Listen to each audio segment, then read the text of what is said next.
Hi everyone. Today I'm just going to do the audio switch which enable me to listen to equipment like A and B through one speakers. Now things that I actually have prepared are all this equipment that I've used in this project. And I'll just show you briefly. This is actually a multimeter, the cutter itself, the wire strip. Now the basically, you can actually use a pencil, but I just use a fine tip marker and a steel rule to measure certain position on the hobby kit.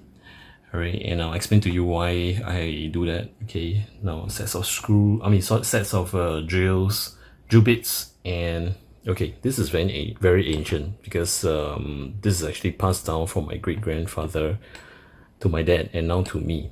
Okay, this is actually a hand drill. And it does very good job as in like giving very precise drill, so that as you know that if you're holding an electrical drill, right, you tends to shake a lot if you don't have steady hands. I can use both the hand drill and the power drill. It's just that I prefer to use the hand drill itself for small projects like this. And of course my shouldering wheel, I should say these are the shoulder itself. Okay, supposed to use the what they call it, the handy, or should I say handy clamps, but instead I'm using this. This is actually very portable, kind of cute. Got this from Japan. Okay, this is actually shoulder flux glue gun to actually seal up all the contact points to prevent corrosion. Okay, these are the male-to-male 3.5 mm jets, or should I say plugs, that I need to test the audio. The okay, I use these cables, right? These are actually RGB cables. I will explain to you why I'm using this instead of the 18 gauge wires. Okay, that is actually meant for fans. Then okay, this is actually the hobby kit, and of course the connectors. These are actually all the female connectors. Okay, and this is actually the switch that I'm talking about. This is actually a double push double throw kind of switch, okay, which goes left and right. As you can see here, it's actually this here. See, you have the on sign, so meaning to say if you were to connect here, right, it'll be, let's say for example, the center is actually your speakers that you're actually listening through. So you want to switch between the device of A and B. Okay, so let's start. Hi, welcome back. Okay, first off, right, I'm just gonna bypass the drilling part because actually I have actually just pre-drilled all this. Okay, all these holes. Now what are all these holes for? Basically, okay, as I mentioned that I'm using all these connectors, a switch and 3 plugs. So basically these 3 plugs here, right, I mean 3 of this, right, will actually fit into these 3 holes. Okay, and this switch here will go to here. For the wires that I've actually used, right, I always like to use the RGB wires. I will explain to you why I will use this compared to this.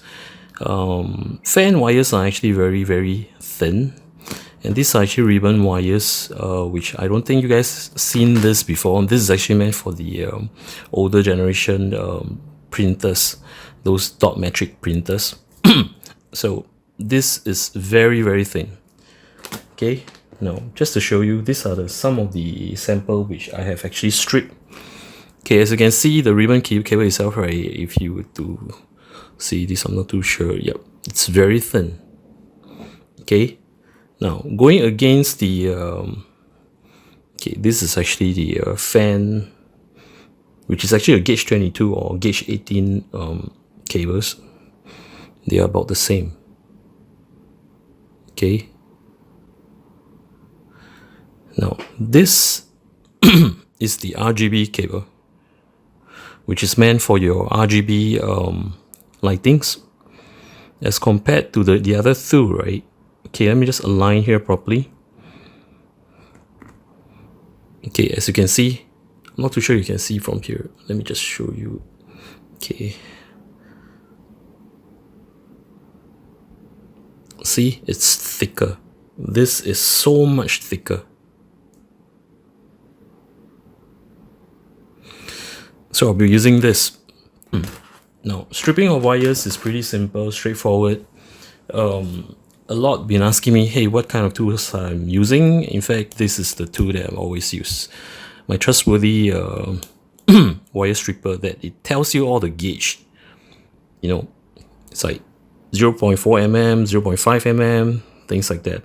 Oh, these are actually the gauge that I'm talking about, which is actually the AWG.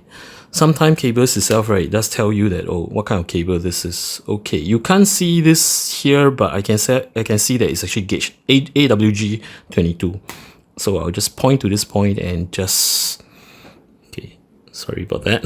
You see, this is actually AWG gauge. This is in millimeters. If you don't know all these readings, right, it doesn't matter. As the first time when I use this, right, I don't really actually see all this gauge. What I do, right, okay, this is actually a lazy person doing it. Okay, I just judge on how thick the thing is. So I'll just try, okay, by poking to see if I could. If I can't, right, okay, then I probably try to strip. Okay, I can't. Oh, this is pretty tough. So I'll just try on to the next one. You know, start from the biggest hole to the smallest hole. So get the right one. Because often if you start with the smallest hole, right, you will cut off the wires, which is not advisable. Okay, so these are actually some of the tips. Now that I know, let's say I know that what kind of gauge that I have, right, all I need to do is just to lay it down. But when you lay it down, right, okay, this is actually the point. Okay, from here, okay, from the cutting edge to here, right, is the length that you wanted to strip. Okay, so do take note on that. So for me, right, normally I'll just go, looking at it, right, I'll just give a good clean cut, about 1 cm to 1.5 cm, and I'll just press it down. Okay, and just pull. See, it's quite simple. So do check, okay, to see if there's any wires is being cut, because you don't want any wires to cut and to film to actually flick around here. So that make sure that, you know, you didn't cut off any wires at this end here. Okay, so just make sure. Then from there, right, you can just prepare and just do a good twist. This is ready for shouldering. Before I start any shouldering and to proceed with the project, right, I will need to actually find out certain things from the audio cable itself, and of course to the connection points, right. As for this, right, it's pretty straightforward. I need not actually to once you find what type of connection, or should I say, where are the connection point between the plug and the between the socket and the plug itself, right, it will be quite easy to actually draft out how to actually connect to the switch itself. Right, so for this, I'll be using my multimeter. I'll be doing a separate video to actually teach you guys, or should I say, I might or might not, alright, to teach you guys how to actually use the multimeter itself. But for right now, I will just switch it to the continuity, which is this. Okay, what this does is that when you connect 2 points of your multimeter probe, right? Okay, I'm actually using I have actually altered this into crocodile clips. Is easier. So, yep. So as you can see, if I were to touch any, both of the probes together, right, you can hear the sound. This indicates that there are current flowing. It's like, you know, in a loop. So it's good to go. And it does help to check what are the connectivity, or where does it goes, like, you know, this point, where does it go to which point of the socket itself. Because as you can see, there is actually 3, I'm not too sure. Okay, let me just focus here. As you can see that there are 3 contact points here, and on the 3.5 mm plug, right, there are three sections here, which I can actually explain to you what they are. Okay, at the tip here, this is actually the left channel. Then this is actually the right channel, and this is actually the ground. Okay, let me just repeat this. Okay, as I mentioned, right, okay, looking on the plug, right, the most top section, the metal piece over here, this is actually, okay, this is actually ground. The center portion here is actually the right channel, and this is actually the left channel. So I'm just going to plug this into one of the socket, I should say. Then having my multimeter, right, I need not to see my multimeter, in fact. So what I do is actually on one side, I'll just cram on the point that I want to find where the contact point is. And over at the other end of the 3.5 mm plug, right, I'll just touch the contact point in the three sections. Okay, there's nothing on the left channel, nothing on the right channel, so it's the ground. So you know that this point here, right, when you shoulder, right, you know this is actually the ground. What I'll do, right, for beginners, right, I will just tape a scotch tape over here and write ground. Okay, do same thing to the left and right channel.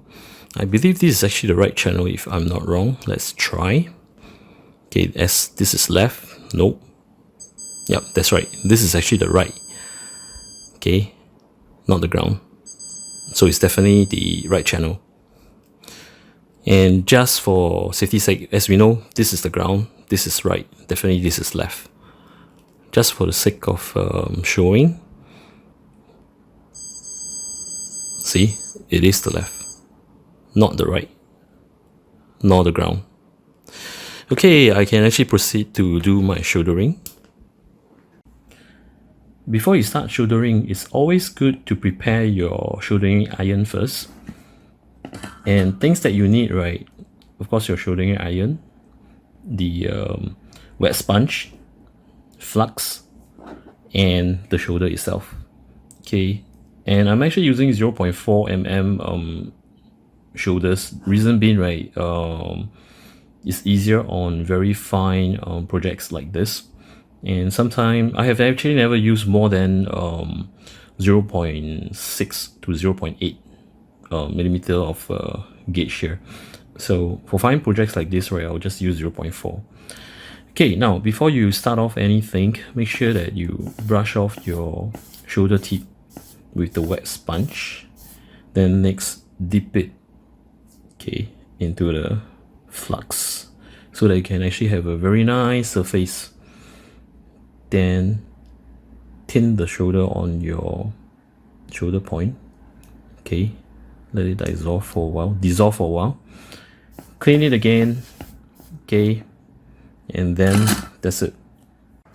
Now, to have a cable tinted properly, in fact, someone actually taught me when I was actually purchasing electronic parts at Sim Lim Tower. So this is actually what he taught me, and I've been applying it, and it seems to work. First, you would need to actually clean off your tip itself. Then your cable itself, right, just plunge into the flux.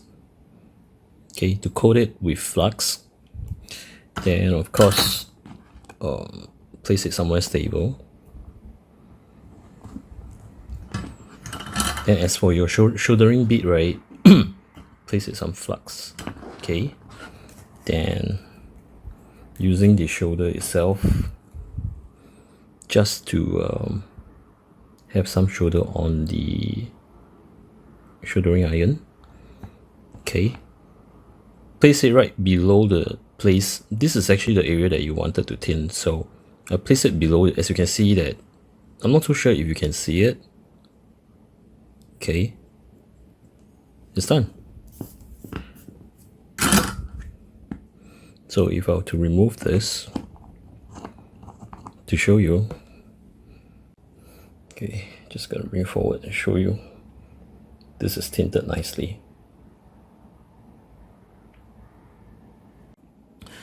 Now, for every shoulder points that you've done, right, from point to point, be it whether you're tinting the wires or you are tinting the connectors, make sure you always clean your soldering iron on the sponge itself. Then put some wicks, or should I say apply some wicks. Get some solder onto the soldering iron itself, the tip of it, just a bit. Then proceed with the job. Okay, assuming right now I'm actually doing a part of it that is actually to connect to this point here. Okay, I've actually done it. Okay, assume that I actually done it. Once you've done it, make sure you clean it. Okay, flux and soldering iron. Sorry, soldering on the soldering iron. Solder on the soldering iron. Okay, and then proceed on with the next step. So always do this. Why do you actually have to do this? Is because that you want to have a very clean tip. Okay, like mine. I'm actually having a very clean tip. Okay, hope that helps. Okay, I'm just gonna go and solder all my stuff, and once I'm done, right, I will show you the final product itself.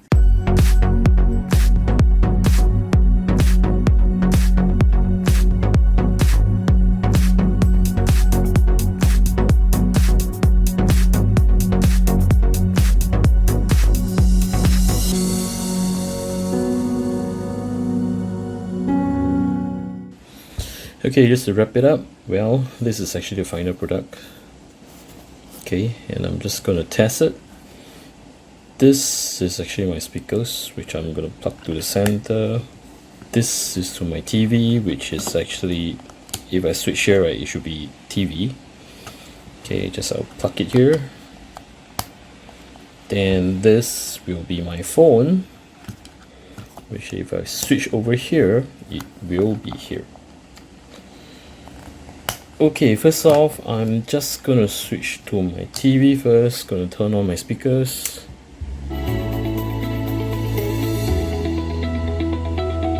Okay, this is actually my TV. Fujitech, your elevator and escalator specialist. Else the other one He's learning a new way is to move my the flamenco. phone.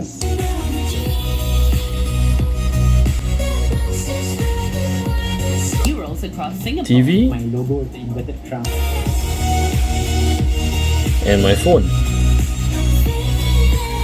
Okay, overall it's a success, and thank you for watching.